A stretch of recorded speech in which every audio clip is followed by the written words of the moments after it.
Nah, tapi pun Presiden tidak menandatangani 30 hari, undang-undang ini otomatis akan berlaku atau diundangkan. Iya. Nah, kita bahas dulu soal revisi Undang-Undang TNI ini kan di awal banyak memantik pro dan kontra dari berbagai pihak. Nah, apa sih yang bisa kita lihat dan dikaitkan dengan istana pasca revisi Undang-Undang ini? Ya, kalau reaksi di luar, ya karena mereka menganggap akan tergerusnya supremasi sipil ya. Ya.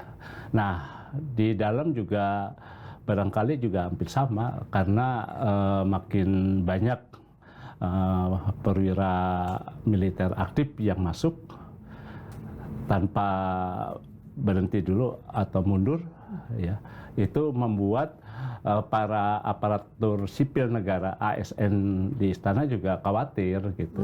Oke. Nah, sebelum masuk ke sana, tapi sekarang kan posisinya itu sudah setelah disetujui oleh DPR dan pemerintah, Ya, sudah diserahkan ke Presiden Prabowo Subianto lewat Sekretariat Negara, betul ya Mas Har ya?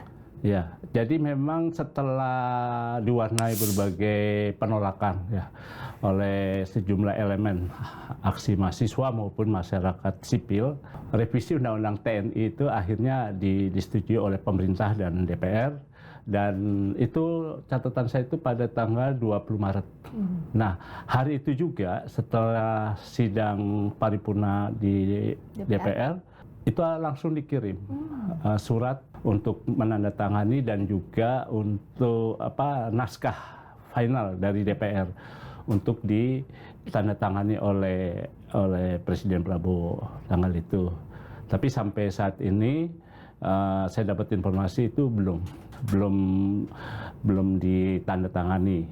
Ya, salah satunya karena memang tadi saya dapat informasi bahwa setelah dari DPR itu undang-undang semua dicek kembali, redaksionalnya, substansinya juga, lalu keterkaitannya dengan lembaga-lembaga lain ya, sehingga supaya mix antara yang sudah diputuskan dengan yang nanti di prakteknya setelah ditandatangan. Jadi barangkali karena mesti harus dikonsolidasikan dulu redaksionalnya, undang itu belum ditekan. Ditambah juga kalau melihat jadwal Presiden selama Maret sampai ini kan kepotong Lebaran ya, seminggu Lebaran juga. Jadi memang agak padat. Ada menerima tamu, menerima kunjungan, lalu ada rapat, ada sidang kabinet, lalu ada juga kunjungan selama 8 hari ini. Dan juga ada pertemuan dan juga open house dengan warga waktu Lebaran. Ramadan jadi sampai Lebaran itu ya.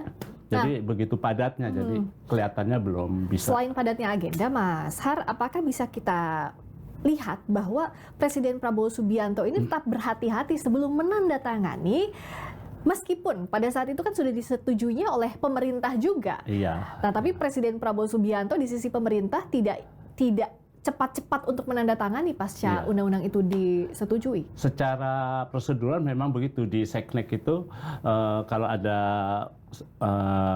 naskah undang-undang yang sudah disetujui ataupun yang akan dibawa ke DPR selalu dikonsolidasikan itu di Deputi Hukum dan Perundang-undangan Sekretariat Negara itu. Jadi di situ unsur kehati-hatiannya supaya undang-undang itu juga tidak menimbulkan problem lagi gitu ya.